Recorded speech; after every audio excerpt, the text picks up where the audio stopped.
സുരക്ഷാ ക്ലിയറൻസ് ഇല്ലാതെ ഒരു സ്ഥാപനം നടത്തിക്കൊണ്ടു പോകുന്നു എന്ന് പറയുന്നത് അസംഭാവ്യമാണ്. ഒന്നാമത്തെ കാര്യം, അത് അങ്ങേയറ്റം നിയമവിരുദ്ധമാണ്. നമ്മളിവിടെ കണ്ടത് രണ്ട് കമ്പനികളുടെ കാര്യമാണ് ഇവിടെ നിൽക്കുന്നത്. ഒന്നിപ്പോൾ ഈ ആൻറ്റോ അഗസ്റ്റിൻ MD ആയിട്ടുള്ള കമ്പനി, ആ company reporter TV broadcasting limited something like that, എനിക്ക് എക്സൈറ്റ് ആയിട്ടില്ല. അപ്പോൾ ആ കമ്പനിയെ സംബന്ധിച്ചിടത്തോളമാണ് ഇപ്പോൾ ലൈസൻസ് ഇല്ലാതെ ഈ ചാനൽ നടത്തിക്കൊണ്ട്, അദ്ദേഹമാണല്ലോ അദ്ദേഹം MD ആണെന്നുള്ളത് കൃത്യമായിട്ട് പറഞ്ഞിട്ടുണ്ട്. അപ്പോൾ ആ കമ്പനിക്ക് ഇപ്പോൾ ഈ ചാനൽ നടത്തിക്കൊണ്ടുപോകാനുള്ള ലൈസൻസ് ഇല്ല.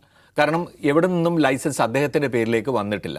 ലൈസൻസ് ഉണ്ടായിരുന്ന ഒരാൾ MV നികേഷ് കുമാറും അദ്ദേഹത്തിൻ്റെ പങ്കാളിയായ റാണി വർഗീസുമാണ്. അവർക്ക് അവരുടെ പേരിലുള്ള ലൈസൻസിന് ഉണ്ടായിരുന്ന സെക്യൂരിറ്റി ക്ലിയറൻസ് ഇപ്പോൾ റദ്ദ് ചെയ്തുകൊണ്ടാണ് ആ വിവരം ഇപ്പോൾ കോടതിയിൽ അറിയിച്ചിരിക്കുന്നതെന്നാണ്. അതിൻ്റെ അർത്ഥം നേരത്തെ ഉണ്ടായിരുന്ന അത് ഇന്തോ ഏഷ്യൻ ന്യൂസ് ലിമിറ്റഡ്, അതെ, ആ പേരിലാണ് ആ കമ്പനി ഉണ്ടായത്. അതിനുള്ള സുരക്ഷാ ക്ലിയറൻസും ഇല്ലാതായിരിക്കുന്നു. അതായത് നികേഷിനും റാണിക്കും ചേർന്നുണ്ടായിരുന്ന ആ കമ്പനിയുടേതും കൂടി പഴയ റിപ്പോർട്ടർ ചാനലിൻ്റെ ലൈസൻസ് കൂടി ഇല്ലാതായിരിക്കുന്നു. അപ്പോൾ അതിൻ്റെ അർത്ഥം ഇത് രണ്ടുമില്ല. അപ്പോൾ ഇത് സമ്പൂർണ്ണമായി യഥാർത്ഥത്തിൽ നിയമപരമായ യാതൊരു പരിരക്ഷയുമില്ലാത്തൊരു ചാനലായി. ഈ പറയുന്നത് ക്ലിയർ ആണെങ്കിൽ, രേഖാമൂലം അത് അങ്ങനെ തന്നെയാണെങ്കിൽ ഉറപ്പായിട്ടും അത് അങ്ങനെ തന്നെയാണ്.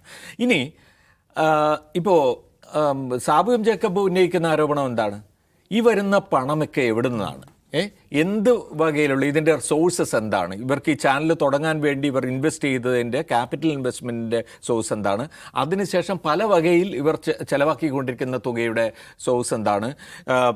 സ്റ്റേഡിയം പണിയാനുള്ള പണത്തിൻ്റെ സോഴ്സ് എന്താണ്? അവിടെ മെസ്സിയെ കൊണ്ടുവരാൻ അവിടെ അർജൻറ്റീനിയൻ ഫുട്ബോൾ അസോസിയേഷന് കൊടുത്ത തുകയുടെ സോഴ്സ് എന്താണ്? അപ്പോൾ അങ്ങനെയുള്ള ഈ സാമ്പത്തിക സ്രോതസ്സുകളെക്കുറിച്ചുള്ള ചോദ്യങ്ങൾ കൂടി ഉന്നയിക്കുന്നുണ്ട്. എന്നിട്ട് അദ്ദേഹം തന്നെ പറയുകയാണ്, ഇവിടെ പൂർണ്ണമായും CPM സപ്പോർട്ട് ചെയ്തുകൊണ്ടിരിക്കുന്ന ഒരു ചാനലിന് ഇതൊക്കെ നടത്താൻ കഴിയുന്നത് CPM ആണ് ഇവരുടെ ഫണ്ട് ചെയ്യുന്നത് എന്നാണ്. അപ്പോൾ ഒരു ചോദ്യം വരുന്നുണ്ട്, അങ്ങനെയാണെങ്കിൽ CPM ഫണ്ട് ചെയ്ത് നിയമപരമല്ലാതെ നടക്കുന്ന ഒരു ചാനലിനെ എന്തിനാണ് കേന്ദ്രം സപ്പോർട്ട് ചെയ്യേണ്ടത്? കേന്ദ്രം ഏത് പണ്ടേ നടപടിയെടുത്ത് അതിനെ പൂട്ടിക്കുകയല്ലേ വേണ്ടത്? അപ്പോൾ എന്തുകൊണ്ടാണത് അതിനെ സപ്പോർട്ട് ചെയ്യുന്നത്?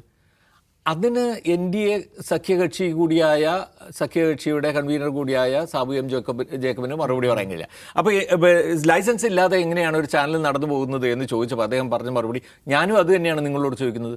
അത് അദ്ദേഹം പത്രക്കാരോടല്ല ചോദിക്കേണ്ടത്, കേന്ദ്രത്തോട് പോയി ചോദിക്കട്ടെ. ഇപ്പോൾ സഖ്യകക്ഷിയാണല്ലോ, എന്താണ് സംഭവിക്കുന്നത്? രാജീവ് ചന്ദ്രശേഖരനോട് ചോദിക്കട്ടെ, അതല്ലേ ചെയ്യേണ്ടത്. അപ്പോൾ അവിടെ എന്താണ് സംഭവിക്കുന്നത്? ഇപ്പോൾ നമ്മൾ പറയാറുണ്ട്, നമ്മൾ ഈ ഡീലിനെ കുറിച്ചൊക്കെ പറയുന്നുണ്ടല്ലോ.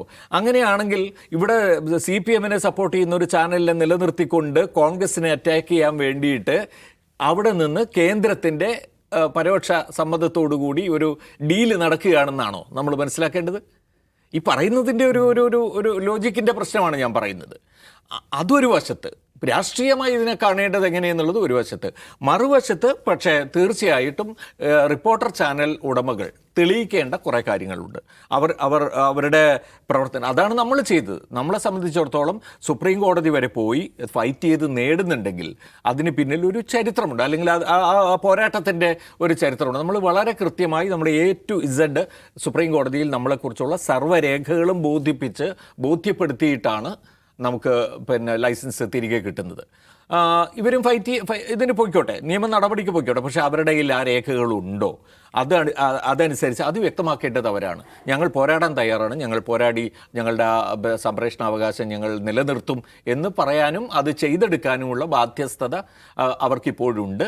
ഇല്ലെങ്കിൽ ആളുകളുടെ മുമ്പിൽ ഈ പറഞ്ഞ പോലെ തന്നെ സാബു ജേക്കബ് പറയുന്ന കാര്യങ്ങളിൽ കുറേ ശരിയുണ്ടെന്ന് തോന്നാനുള്ള സാധ്യതയുണ്ട്. ഒരു ചാനൽ എന്ന നിലയിൽ, മലയാളി ഇപ്പോൾ കണ്ടുകൊണ്ടിരിക്കുന്ന ഒരു ന്യൂസ് ചാനൽ എന്ന നിലയിൽ അവർക്ക് അത് തെളിയിക്കാനുള്ള ബാധ്യതയുണ്ട്.